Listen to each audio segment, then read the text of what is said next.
आज हम class 9th का चैप्टर 1 मैटर डिस्कस करेंगे। सो काफ़ी इंपॉर्टेंट चैप्टर है हमारे पास मैटर। तो सबसे पहले बात करते हैं मैटर होता क्या है।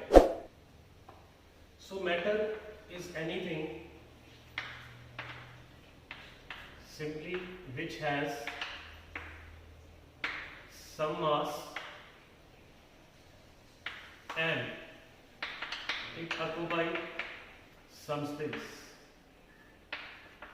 यानी कि सिंपल हम मैटर को डिफाइन कैसे करेंगे। अगर हमने मैटर को डिफाइन करना है तो मैटर मींस एनीथिंग, कुछ भी हो सकता है। ये जैसे टेबल है, चेयर है, या गेट है हमारे पास, फैन है, लॉक है, टीवी है, कुछ भी। कंडीशन क्या है, इसका मास होना चाहिए and it simply occupy some space. यानी कि हमने देखा है कि सिंपल जो चेयर है उसका मास भी है, स्पेस भी ऑक्यूपाई कर रहा है। इसका मतलब वो सिंपली क्या होगा, हमारे पास मैटर होगा। सो बेसिकली मैटर के लिए ये सिर्फ दो मेन कंडीशंस हैं, that it has some mass and it occupy some space. So उसे हम क्या बोल सकते हैं, सिंपली मैटर बोल सकते हैं। सो बेसिकली मैटर के लिए हम इस चैप्टर में मैटर की जो मेन स्टेट्स हैं उनको हम डिस्कस करेंगे। So one is solid, second is liquid and third is gas. So इसके अलावा भी मैटर की स्टेट्स होती हैं, लेकिन 9th क्लास में हमने सिर्फ 3 ही स्टेट्स को डिटेल में डिस्कस करना है। सो बाकी स्टेट्स को भी हम इस चैप्टर में डिटेल में डिस्कस करेंगे, लेकिन मेनली हमने डिस्कस जिसको करना है वो है सॉलिड, लिक्विड और गैस। लेकिन उससे पहले जो हमारे पास मैटर होता है, सिंपली जो ये मैटर है, it simply consist of very very small particles. बहुत छोटे छोटे पार्टिकल्स से मिलके जो हमारे पास मैटर है वो बनता है। अब हमें पता है सिंपली अगर हमने किसी भी घर को तैयार करना है तो उसके लिए हम ब्रिक्स का यूज करते हैं, ईंट का यूज करते हैं। सो बेसिकली जो ईंट है वो बेसिकली उस बिल्डिंग के लिए क्या हो जाएगा, पार्टिकल्स। सो सिंपली जो ये पार्टिकल्स है इनके कुछ कैरेक्टरिस्टिक्स है हमारे पास जो हमने इस चैप्टर में डिस्कस करने हैं। सबसे पहली बात, जो मैटर के पार्टिकल्स होते हैं हमारे पास, simply they are very small. ये बहुत ज्यादा छोटे होते हैं, बहुत ज्यादा टाइनी होते हैं। सो जिनको ऑब्जर्व करने के लिए हमें सिंपली माइक्रोस्कोप की हेल्प लेनी पड़ती है। Second property of the particle, that particles of matter have space between them. So particles के बीच में क्या होता है, हमारे पास स्पेस होता है। ये भी हम प्रूव करेंगे, ये सारी प्रॉपर्टीज को हम डिटेल में भी डिस्कस करेंगे। थर्ड प्रॉपर्टी है that particles of matters are randomly moving. लगातार कॉन्टिन्यूसली रैंडम मोशन में हमारे पास पार्टिकल्स क्या करते हैं, मूव करते हैं, लगातार कॉन्टिन्यूसली मूव कर रहे हैं। And last, that the particles of matter attract each other. So particles क्या करते हैं, एक दूसरे को अट्रैक्ट करते हैं। So these are the main properties of matter, that they are very small, tiny, space between them, randomly moving and attract each other. So अब हम इन्हें एक्टिविटी जो हमारी एनसीईआरटी बुक में दी गई है उनके हिसाब से स्टडी करेंगे। सो सबसे पहली प्रॉपर्टी देखो हमारे पास क्या है, दे आर वेरी स्मॉल। सो ये हमें कैसे पता चला कि ये पार्टिकल्स जो होते हैं हमारे पास बहुत ज्यादा स्मॉल होते हैं। तो इसके लिए हमारे पास एनसीईआरटी बुक में एक एक्टिविटी दी गई है। सो एक्टिविटी देखो क्या हमारे पास, इन प्रॉपर्टीज को थोड़ा डिटेल में लेके चलते हैं। So first, the particles are very very small. So सबसे पहले हमने क्या किया, टेक अ बीकर। सो इस बीकर में क्या करो, 100 ml वाटर ले लो और 100 ml वाटर में 2 या 3 ड्रॉप्स KMnO4 की डालो। उससे क्या होगा, सिंपली जो ये हमारा वाटर है ये बहुत ज्यादा डार्क पर्पल कलर में चेंज हो जाएगा, डार्क पर्पल। सो अब क्या करना है, एक नेक्स्ट बीकर लेना है, इसमें 90 ml वाटर ले लो और इसमें से 10 ml इस KMnO4 वाले सोल्यूशन को शिफ्ट कर दो। तो इससे क्या होगा, इसका कलर भी जो हमारे पास है वो भी पर्पल में कवर हो जाएगा, बट उतना डार्क नहीं होगा जितना इसमें था।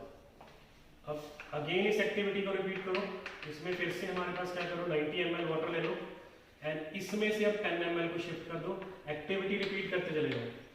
सो इस तरह से हम 9-10 बीकर्स को क्या कर सकते हैं, सिंपल हल्के पर्पल कलर तक लेके जा सकते हैं। सो इसका मतलब इस एक्टिविटी से हमें क्या प्रूव मिलता है, इस एक्टिविटी से हमें क्या सजेशन मिलता है। सो this activity suggest that simply जो पार्टिकल्स हैं वो मैटर के क्या होते हैं, बहुत स्मॉल होते हैं। सो थोड़े से KMnO4, इतने से KMnO4 ने हमारे जो इतने thousands of litres of water को क्या कर दिया, पर्पल कर दिया। So this activity simply proves that matter particles are very very small. Next activity हमारे पास स्पेस बिटवीन देम। अगर हम सिंपली अगेन 100 ml वाटर ले लें, सो 100 ml वाटर में हमने क्या करना है, अब 10 ग्राम या 50 ग्राम ऑफ शुगर ऐड करनी है, या फिर आप सॉल्ट भी ऐड कर सकते हैं। सो आप देखोगे कुछ टाइम बाद क्या होगा, ये पूरी शुगर या फिर जो सॉल्ट है इस पूरे वाटर में क्या हो जाएगा, डिसॉल्व हो जाएगा, कंप्लीटली डिसॉल्व हो जाएगा। अब अगर वाटर कंप्लीटली डिसॉल्व इसमें हो रहा है तो इसका मतलब हमें सिंपली क्लियर है कि वाटर के जो पार्टिकल्स हैं उनके बीच में क्या है, स्पेसिस है। सो अगर पार्टिकल्स के बीच में स्पेसिस है तभी तो वो शुगर या सॉल्ट के पार्टिकल्स उन्हें फिल कर रहे हैं। इसका मतलब सिंपली जो हमारे पास वाटर है वो इन शुगर और सॉल्ट के पार्टिकल्स को इंटरमिक्स कर सकता है। So simply this activity suggest that the particle of matter are simply space between them. So next property की तरफ चलते हैं, रैंडमली मूविंग। अब आपने देखा होगा अगर हम किसी रूम के एक कॉर्नर में इंसेंस स्टिक, अगरबत्ती को जला के छोड़ देते हैं तो कुछ टाइम बाद क्या होता है, पूरे रूम में उस अगरबत्ती की या हम कह सकते हैं उस इंसेंस स्टिक की जो स्मेल है वो स्प्रेड हो जाती है। सिमिलरली अगर हम परफ्यूम को रूम के कॉर्नर में स्प्रेड कर दें, रूम के कॉर्नर में, तो उसके बाद आप देखोगे कि पूरे रूम में उसकी जो ऑब्जर्वेशन है हमें मिलती है। इसका मतलब क्या है कि जो परफ्यूम या इंसेंस स्टिक के पार्टिकल्स हैं वो क्या कर रहे हैं, पूरे रूम में अपने आप को डिफ्यूज कर रहे हैं, अपने आप को इंटरमिक्स कर रहे हैं with the simply we can say particles of air. That's why we can say simply the particles of matter are randomly moving. So yes students, property 4 को डिस्कस करते हैं, the particle of matter attract each other. So इस property को prove करने के लिए भी हमने क्या किया, so कुछ आयरन के नेल्स ले लिए, कुछ चॉक के पीसेस ले लिए, now try to break them. So first जब हमने आयरन नेल्स को ब्रेक करने की कोशिश की, so we need a very strong force but still we can't break them. So बहुत ज्यादा फोर्स चाहिए लेकिन हम फिर भी उसे तोड़ नहीं पा रहे हैं। लेकिन चॉक के पीसेस को हम बड़े आराम से तोड़ देते हैं, बड़े आराम से ब्रेक करते हैं। So इसमें डिफरेंस क्या है? So basic difference is that कि जो आयरन की नेल्स है हमारे पास, इनके जो पार्टिकल है इन्होंने एक दूसरे को बहुत ज्यादा स्ट्रॉन्ग फोर्स के साथ क्या किया हुआ है, अट्रैक्ट किया हुआ है। सिमिलरली चॉक की जो पीसेस है फोर्स उनके बीच में भी है, लेकिन उनके बीच का जो फोर्स है वो थोड़ा सा वीक रह गया, जिसकी वजह से वी कैन से सिंपली जो चॉक के पार्टिकल है ये आसानी से क्या हो गए, ब्रेक हो गए। सो इस एक्टिविटी से हमें क्या मिल रहा है, क्या सजेशन मिल रहा है कि simply this activity suggest that the particle of simply matter attract each other. समझ में आ गया होगा सभी के? So these are very important properties, so you have to revise them properly. So yes students, now we will discuss physical nature of matter. So what do you mean physical nature of matter? So according to physical nature, or we can say physical properties, the matter can be divided into 3 states. So one is solid, second is liquid, and third is gas. So according to the physical properties, matter can be divided into these 3 states. One is solid, second is liquid, and third is gas. So now one by one हम इनकी properties को discuss करेंगे कि solid state में particles कैसे होते हैं, liquids में कैसे होते हैं और गैसेस में कैसे होते हैं। सो जनरली अगर हम सॉलिड की बात करते हैं तो सिंपल जो सबसे पहली प्रॉपर्टी हमारे पास, इसे हम टेबुलर फॉर्म में लिख देते हैं। सो टेबुलर फॉर्म में हम इनकी प्रॉपर्टीज को ही डिस्कस करते हैं। सो हमारा इससे डिफरेंस भी क्लियर हो जाएगा कि सॉलिड, लिक्विड, गैस जो तीनों स्टेट्स हैं इनमें डिफरेंस क्या होता है। सो सबसे पहली जो स्टेट हमारे पास सॉलिड, सॉलिड के लिए याद रखना है हमारे पास फिक्स वॉल्यूम होता है और सॉलिड्स की जो शेप होती है वो भी क्या होती है, हमारे पास फिक्स होती है। सिमिलरली अगर हम यही प्रॉपर्टी लिक्विड्स के लिए स्टडी करते हैं तो लिक्विड्स का वॉल्यूम तो फिक्स होता है, वॉल्यूम तो फिक्स होता है, बट उनकी जो शेप है ये फिक्स नहीं होती है, यानी कि जिस भी कंटेनर में आप इसे डालोगे, जिस भी कंटेनर में आप इसे डालोगे लिक्विड उसी की शेप ले लेगा। सिमिलरली अगर हम गैसेस में ये प्रॉपर्टी डिस्कस करते हैं, सो इनका ना तो वॉल्यूम यानी कि do not have fix shape और फिक्स वॉल्यूम। सो ना ही इनकी शेप फिक्स होती है और ना ही इनका वॉल्यूम फिक्स होता है। सो ये प्रॉपर्टी सिंपल है, बहुत इंपॉर्टेंट है कि सॉलिड के लिए फिक्स वॉल्यूम है, फिक्स शेप है, यानी कि बेसिकली सॉलिड्स अपनी शेप को रिटेन रखते हैं, अपनी शेप को जल्दी जल्दी चेंज नहीं करते हैं। वॉल्यूम भी इनका फिक्स रहता है। लिक्विड में वॉल्यूम तो फिक्स होता है लेकिन उनकी जो शेप है वो फिक्स नहीं होगी, यानी कि जिस भी कंटेनर में आप उसे डालोगे उसी की कंटेनर की शेप ये ले लेगा। गैसेस में ना तो शेप फिक्स है ना ही वॉल्यूम फिक्स है। सेकेंड प्रॉपर्टी की बात करते हैं। अब जब आप सॉलिड को किसी भी कंटेनर में डालते हैं, so simply solids and liquids do not fill their container completely. अपने कंटेनर को पूरी तरह से फिल नहीं कर पाते। सो ना तो सॉलिड ना ही लिक्विड दोनों अपने कंटेनर को पूरी तरह से फिल नहीं कर पाते हैं, लेकिन gases fill their container completely. Gases fill their container completely, अपने कंटेनर को पूरी तरह से ये क्या करेंगी, फिल करेंगे। यानी कि जब भी आप किसी भी गैस को किसी भी कंटेनर में डालोगे तो वो पूरी तरह से अपने कंटेनर को क्या करेंगे, फिल करेंगे। So these are the two properties. So चलते हैं नेक्स्ट प्रॉपर्टीज की तरफ। So moving to the third property, solids have high density. इनकी जो डेंसिटी होती है, डेंसिटी मींस मास पर यूनिट वॉल्यूम, यानी कि जितना मास है उसके अकॉर्डिंगली कितना वॉल्यूम ऑक्युपाई कर रहे हैं, डेंसिटी उसे बोलते हैं हम। तो सॉलिड डेंसिटी बहुत ज्यादा हाई पोजेस करते हैं, सो सॉलिड की डेंसिटी सबसे ज्यादा होती है। लिक्विड्स के लिए जो डेंसिटी है it is moderate. Moderate means in between gas and solid. Solid से कम होती है बट गैसेस से ज्यादा होती है, लेकिन गैसेस के लिए जो डेंसिटी है वो सबसे कम होती है। सो लेसर डेंसिटी, बहुत कम डेंसिटी हमें मिलती है देखने को। सो सॉलिड्स में डेंसिटी सबसे ज्यादा होगी, लिक्विड्स में मॉडरेट होगी, गैसेस में कम होगी। अब चलते हैं नेक्स्ट की तरफ। सॉलिड्स जो होते हैं बहुत ज्यादा हार्ड होते हैं और रिजिड होते हैं, यानी कि अपनी शेप को रिटेन रखते हैं, अपनी शेप को जल्दी जल्दी चेंज नहीं होने देते। लिक्विड्स को हम बोलते हैं फ्लूइड्स और गैसेस को भी हम क्या बोलते हैं, फ्लूइड्स। यानी कि सॉलिड की प्रॉपर्टी हार्ड और रिजिड को नहीं प्रूव करते हैं। सो फ्लूइड्स मींस ये सिंपली क्या कर सकते हैं, हमारे पास फ्लो कर सकते हैं। सो दोनों ही सॉलिड्स भी, सॉरी लिक्विड्स भी और गैसेस भी, they can easily flow. Fluids means जो चीज फ्लो कर सकती है। जैसे आप देखते हो पानी को अगर हम simply we can say floor पे छोड़ देते हैं तो वो फ्लो करने लग जाता है, या हम बोलते हैं रिवर्स फ्लो।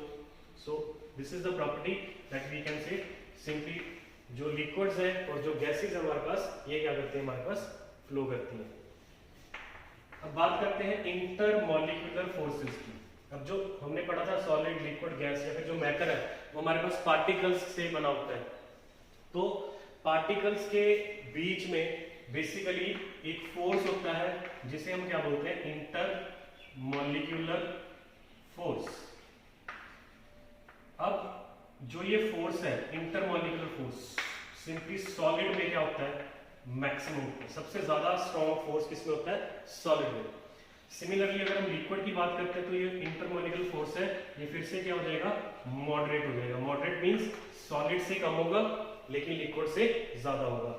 अब हम बात करते हैं गैसेस की। गैसेस में जो इंटरमॉलिक्यूलर फोर्स है वो सबसे कम होता है। सो लास्ट प्रॉपर्टी हमारे पास नंबर 6 प्रॉपर्टी है हमारे पास, inter particle distance. Inter particle distance. So क्योंकि फोर्स सॉलिड में सबसे ज्यादा है, वो क्यों है, क्योंकि पार्टिकल में डिस्टेंस सबसे कम किसमें होता है, सॉलिड स्टेट में होता है। लेकिन लिक्विड में यही अगेन फिर से क्या हो जाएगा, हमारे पास मॉडरेट हो जाएगा। मॉडरेट मींस सॉलिड से ज्यादा बट गैसेस से कम। अब अगर हम गैसेस में बात करते हैं तो इंटर पार्टिकल जो डिस्टेंस होता है वो सबसे ज्यादा होता है। अब इसी पॉइंट को थोड़ा हम डिस्कस कर सकते हैं। इंटर पार्टिकल डिस्टेंस बहुत कम है, यानी कि पार्टिकल्स के बीच में जो स्पेस है वो बहुत कम है। सो जो पार्टिकल्स है वो नाममात्र के बराबर मूव कर सकते हैं। So there is no motion between the particle, but the particles vibrate on their mean position. So particle सिर्फ क्या करते हैं, हल्का सा वाइब्रेट करते हैं, मूव नहीं कर सकते हैं।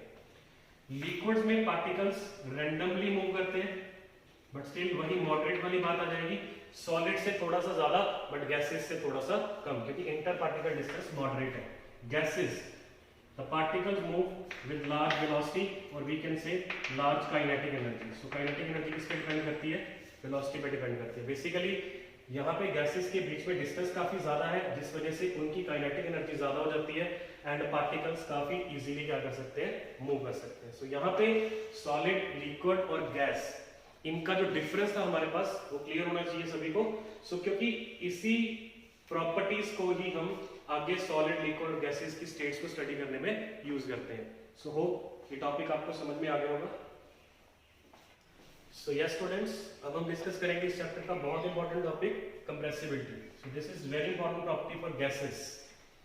सो सबसे पहली बात, कंप्रेसिबिलिटी का मतलब क्या है कि गैसेस जो होती है हमारे पास, इनको हम बहुत इजीली क्या कर सकते हैं, कंप्रेस कर सकते हैं। सो इसी प्रॉपर्टी की वजह से जो हमारे पास गैसेस होती है, लाइक जैसे हम घरों में एलपीजी यूज करते हैं, सिलेंडर्स में खाना बनाने के लिए यूज की जाती है। सिमिलरली हमारे पास सीएनजी है, जो ट्रांसपोर्ट सेक्टर में कार्स होगी हमारे पास, या ऑटोमोबाइल सेक्टर हो गया हमारे पास, लाइक बसेस भी हैं अब तो सीएनजी पे। सो ट्रांसपोर्ट सेक्टर में सीएनजी का काफी ज्यादा यूज होता है, इसी वजह से, क्योंकि बेसिकली ये कंप्रेस बहुत इजीली हो जाती है अंडर हाई प्रेशर। हम इन्हें सिलेंडर्स में बहुत इजीली लो वॉल्यूम के साथ स्टोर कर सकते हैं। दूसरा कि काफी ज्यादा क्लीन फ्यूल है और पोल्यूशन लेवल को भी हमारे पास ये क्या करती है, कम करती है। सो अगर हम सॉलिड में बात करें तो कंप्रेसिबिलिटी बिल्कुल ही नेग्लिजिबल होती है, नामात्र के बराबर होती है। लिक्विड्स में भी हम कंप्रेस नहीं कर सकते हैं। उसका सिंपल सा रीजन क्या है कि कंप्रेसिबिलिटी गैसेस में सबसे ज्यादा क्यों है। सो इसका सिंपल सा रीजन है, जो हमने प्रॉपर्टीज ऑफ गैसेस के लिए पढ़ी है या सॉलिड या लिक्विड के लिए पढ़ी है, उसमें हमने एक प्रॉपर्टी पढ़ी थी कि जो गैसेस के पार्टिकल होते हैं उनके बीच में गैप सबसे ज्यादा होता है। अब गैप जितना ज्यादा होगा, हमें पता है फोर्स ऑफ अट्रैक्शन उतना कम होगा। सो जिस वजह से गैसेस को कंप्रेस बहुत इजीली किया जा सकता है। सॉलिड में क्या होगा, पार्टिकल बहुत ज्यादा नजदीक होंगे। अब जितना पार्टिकल नजदीक होंगे, फोर्स ऑफ अट्रैक्शन उतना ज्यादा होगा। अब जितना फोर्स ऑफ अट्रैक्शन ज्यादा होगा, उतना बेसिकली कंप्रेस करना मुश्किल हो जाएगा। लिक्विड में मॉडरेट कंसेप्ट है कि जो पार्टिकल का गैप है या डिस्टेंस है वो सॉलिड से कम है बट गैसेस से ज्यादा है। So we can say gases से कम है, सॉलिड से ज्यादा है, इस वजह से लिक्विड्स को भी कंप्रेस करना थोड़ा मुश्किल है। सो बेसिकली इसके लिए हमारे पास एक एक्टिविटी है। इसके लिए हमने क्या किया, 3 सिरिंजेस ले ली। सो पहली वाली जो सिरिंज है हमने उसमें क्या किया, चॉक के पाउडर को या चॉक के कुछ पीसेस को फिल कर लिया, चॉक पीसेस। सिमिलरली दूसरा जो हमारे पास सिरिंज है उसमें हमने क्या किया, वाटर को फिल कर लिया। और तीसरे वाले को हमने ऐसे छोड़ दिया। इसकी जो नोजल है हमारे पास, नीडल है, इसको हमने क्या किया, एक रबड़ के कॉर्क के साथ बंद कर दिया। तीनों के नीडल को रबड़ कॉर्क के साथ हमने क्या किया, बंद कर दिया। अब क्या करना है, आपने सिरिंजेस के जो हमारे पास पिस्टन्स है इनको 1 बाय 1 कंप्रेस करना है, दबाना है। अब आप देखोगे पहले वाले केस में और दूसरे वाले केस में सिंपली जो पिस्टन है उसे हम कंप्रेस नहीं कर पाते। सो लेकिन जब हम तीसरे वाले, जिसमें कुछ भी नहीं है, इसमें बेसिकली क्या होगा, हमारे पास एयर होगा। सो बेसिकली तीसरी वाली जब सिरिंज को हम कंप्रेस करते हैं, बड़े आराम से वो कंप्रेस हो जाती है। सो दिस एक्टिविटी सिंपली सजेस्टेड, ना तो हम 1 ना तो हम सेकंड, दोनों को कंप्रेस नहीं कर पाए, क्योंकि एक में क्या था, हमारे पास सॉलिड था और दूसरे में हमारे पास क्या था, लिक्विड था। सो ना तो हम फर्स्ट वाली को ना ही हम सेकंड वाली को कंप्रेस कर पाए। इसका मतलब सॉलिड को और लिक्विड्स को कंप्रेस करना बहुत मुश्किल है। लेकिन इस एक्टिविटी में हमें ये क्लियर हो रहा है कि एयर यानी कि गैसेस के जो पार्टिकल्स हैं उनको कंप्रेस करना थोड़ा इजी है, या we can say gases are simply highly compressible. So hope ये टॉपिक आपको समझ में आ गया होगा। अब चलते हैं नेक्स्ट टॉपिक की तरफ। Again important topic of this chapter, diffusion. So basically diffusion का मीनिंग होता है इंटरमिक्सिंग। इंटरमिक्सिंग यानी कि बेसिकली जो हमारे पास गैसेस के पार्टिकल्स हैं या लिक्विड्स के पार्टिकल हैं या सॉलिड्स के पार्टिकल्स हैं, ये आपस में क्या हो सकते हैं, मिक्स हो सकते हैं, इंटरमिक्स हो सकते हैं, मिल सकते हैं, आपस में मिक्सिंग इनकी पॉसिबल है। सो जब हम पार्टिकल्स को इंटरमिक्स करते हैं इसी को हम क्या बोलते हैं, डिफ्यूजन।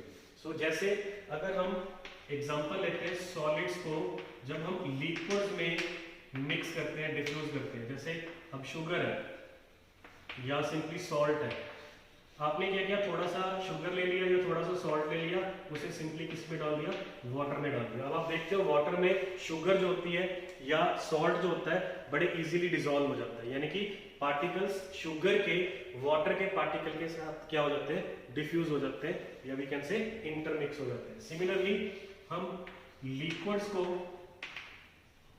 बड़े आराम से लिक्विड्स में डिसॉल्व कर सकते हैं, जैसे अल्कोहल है, अल्कोहल को वाटर में बड़े आराम से हम क्या कर सकते हैं, डिसॉल्व कर सकते हैं। क्यों? बिकॉज अल्कोहल के जो पार्टिकल्स हैं वो सिंपली वाटर के पार्टिकल के साथ क्या हो जाते हैं, डिफ्यूज हो जाते हैं। सिमिलरली गैसेस को गैसेस में डिफ्यूज करना बहुत इजी है। इसके लिए हमने क्या किया, गैस जार ले लिया, उस गैस जार में हमने क्या किया, ब्रोमीन के थोड़े से वेपर्स ले लिए। ब्रोमीन के वेपर्स हमारे पास रेड ब्राउन कलर में हमें मिलते हैं। इसके साथ हमने क्या किया, एक और गैस जार ले लिया, उस गैस जार को हमने ब्रोमीन वाले वेपर्स के गैस जार के साथ इन्वर्टेड डायरेक्शन में उल्टा करके उसके ऊपर रख दिया, एंड ये वाला जो गैस जार है हमारे पास ये खाली है, इसमें एयर है। अब आप कुछ टाइम बाद देखोगे ऊपर वाले जार में भी रेड ब्राउन कलर हमें देखने को मिलता है। इसका मतलब क्या हुआ कि जो ब्रोमीन के वेपर्स थे वो बड़े आराम से क्या हो गए, एयर के वेपर्स के साथ या एयर के पार्टिकल के साथ डिफ्यूज हो गए, इंटरमिक्स हो गए। लास्ट एग्जांपल है हमारे पास सॉलिड की सॉलिड के साथ। अब जो सॉलिड की सॉलिड के साथ एग्जांपल है, इसके लिए हम एग्जांपल यूज करते हैं अलॉय की। जैसे हम किसी भी एक मेटल को किसी भी दूसरी मेटल के साथ मिक्स कर सकते हैं और सिंपली जो हमारे पास मिक्सचर ऑब्टेन होता है उसे हम क्या बोलते हैं, अलॉय। इसी तरह से हम किसी भी एक मेटल के साथ किसी भी दूसरी नॉन मेटल को मिक्स कर सकते हैं, उसे भी हम क्या बोलेंगे, अलॉय। 10th क्लास में मेटल नॉन मेटल पूरा एक चैप्टर है, उसमें अलॉय को हम डिटेल में डिस्कस करेंगे। सो एक चीज और इसमें याद रखनी है कि जो सॉलिड का सॉलिड में डिफ्यूजन है ये थोड़ा सा स्लो होता है, काफी स्लो होता है आई थिंक। सो जैसे हमने बोर्ड पे लिखा है चौक के साथ, अगर हम इसे रब नहीं करते, 15-20 दिन बाद आओ आप इसे रब करने की कोशिश करो तो इसे रब करना थोड़ा मुश्किल हो जाता है। ऐसा क्यों हुआ कि चौक के जो पार्टिकल हैं वो बोर्ड के पार्टिकल के साथ क्या हो गए, इंटरमिक्स हो गए। सो डिफ्यूजन हुआ तो, लेकिन काफी स्लो, 10-15 दिन लग गए। सो सॉलिड के साथ सॉलिड का जो डिफ्यूजन है वो थोड़ा सा स्लो होता है, लेकिन ये जो डिफ्यूजन टॉपिक है हमारे पास ये काफी ज्यादा इंपॉर्टेंट है, काफी ज्यादा वी कैन से सीबीएसई इस टॉपिक में से क्वेश्चन काफी इंपॉर्टेंटली पूछती है। अब आपने देखा होगा कि सिंपली जो हमारी इंसेंस स्टिक होती है, अगरबत्ती होती है या परफ्यूम लेते हैं हम, आप क्या करो, परफ्यूम को एक रूम के कॉर्नर में स्प्रे कर दो या फिर एक कॉर्नर में आप अगरबत्ती जलाकर छोड़ दो। कुछ टाइम बाद आप देखोगे पूरे रूम में उस अगरबत्ती की या पूरे रूम में उस परफ्यूम की स्मेल जो होती है वो स्प्रेड हो जाती है। इसका मतलब क्या हुआ कि जो अगरबत्ती के पार्टिकल्स थे या जो परफ्यूम के पार्टिकल्स थे वो सिंपली पूरे रूम के एयर के पार्टिकल के साथ क्या हो गए, डिफ्यूज हो गए। इसी तरह से आपने देखा होगा कि सिंपली जब हम किसी रूम में बैठे हैं, किचन में खाना बन रहा है, तो खाने की स्मेल हमारे पास उस रूम में आराम से पहुंच जाती है और हमें पता चल जाता है कि किचन में क्या बन रहा है बिना देखे। बिकॉज सिंपली अब गैसेस का जो पार्टिकल है या गैसेस को जो स्मेल हम अरोमा बोलते हैं वो सिंपली मिक्स हो जाता है, इंटरमिक्स हो जाता है किसके साथ, एयर के पार्टिकल के साथ, डिफ्यूज हो जाता है। एक चीज और, गैसेस में जो डिफ्यूजन का कंसेप्ट है ये सबसे ज्यादा फास्ट होता है। जैसे हमने अभी खाने की एग्जांपल ली, गर्म खाना बड़े आराम से हमारे तक पहुंच रहा है। अब वही खाना ठंडा हो जाता है, किचन में पड़ा है, हम दूसरे रूम में बैठे हैं तो हम नहीं बता सकते कि किचन में क्या बना हुआ है या उस बाउल में क्या पड़ा है जो हमने किचन में बनते हुए स्मेल किया था। बनने के बाद मान लो हमें नहीं पता क्या बना था, शाम को हम घर पे आ रहे हैं, किचन में वो खाना पड़ा है, तो क्या हम बता सकते हैं कि किचन में वो क्या पड़ा है? नहीं बता सकते। अब इसमें टेम्परेचर का रोल बहुत इंपॉर्टेंट है कि बेसिकली जब टेम्परेचर ज्यादा होता है, टेम्परेचर हम बढ़ाते हैं तो डिफ्यूजन क्या हो जाता है, फास्ट हो जाता है। गैसेस के केस में जैसे हमने देखा टेम्परेचर अब ज्यादा है तो बेसिकली टेम्परेचर बढ़ गया, टेम्परेचर बढ़ने से क्या हुआ, डिफ्यूजन ज्यादा हुआ। सो जैसे टेम्परेचर बढ़ेगा डिफ्यूजन उतना फास्ट होगा। So it is all about diffusion, so very important topic. So next चलते हैं, another topic very important, SI unit of temperature, SI unit of temperature. अभी हम टेम्परेचर की बात कर रहे थे। सो temperature is actually the degree of hotness और कोल्डनेस। सो कितना ज्यादा गर्मी है या कितना ज्यादा ठंडा है, सो बेसिकली वो किस पे डिपेंड करता है, टेम्परेचर पे डिपेंड करता है। सो बेसिकली टेम्परेचर को मेजर करने के लिए जो यूनिट यूज किया जाता है it is degree Celsius, degree Celsius जो कॉमनली हम यूज करते हैं। जैसे गर्मियों में हम बात करते हैं कि टेम्परेचर आज इतना है, 40 degree Celsius. So degree Celsius is a common unit for measuring temperature, but we are talking about SI unit.